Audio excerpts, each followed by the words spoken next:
एक ट्रैक्टर चला के आ तो अब्बड़ भूख लागत है, बोला कुछ देना खाए बर। दूधन डौकी रखे पर तो अब्बड़ साथ लगे रही। अब भूगत मैं सोचे रहा कि ओहर आंधी कह के महुआ नहीं रंगे। अच्छा यही तो माया है, कक्का माया करकस में जान डाले। मैं मोर सोना बर बना के रखे हम, आवाजी खाला। और आदमी का पैसा करी करी खाए बारी तो मोला काहे पता नहीं चल। बोला नावा नावा कपड़ा देते, अब मोला कुछ नहीं देते। मोर साड़ी फट गए, ब्लाउज फट गए, मोर सब करम फट गए। भगवान मैं का करूं? एक कर मोही चुप रह, का बोला था? चुप रह, खाऊंगा ही तय खाऊंगा ही। जब चला नहीं रहेगा तो जा चुपचाप यहाँ से। कभी आगे लगा के देखा बाहु ने माया करके लाई से, समझे? अरे चल हट रे रोगी, बड़ा माया करके लाई से। अरे खाऊंगा ही, तय हट चल हट के तय हट। ये सुन रे ए रोगा, तोरे चक्कर में सब हो गए।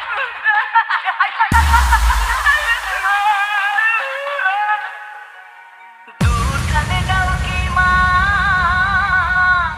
जीव मोर हलकान हो गे रे।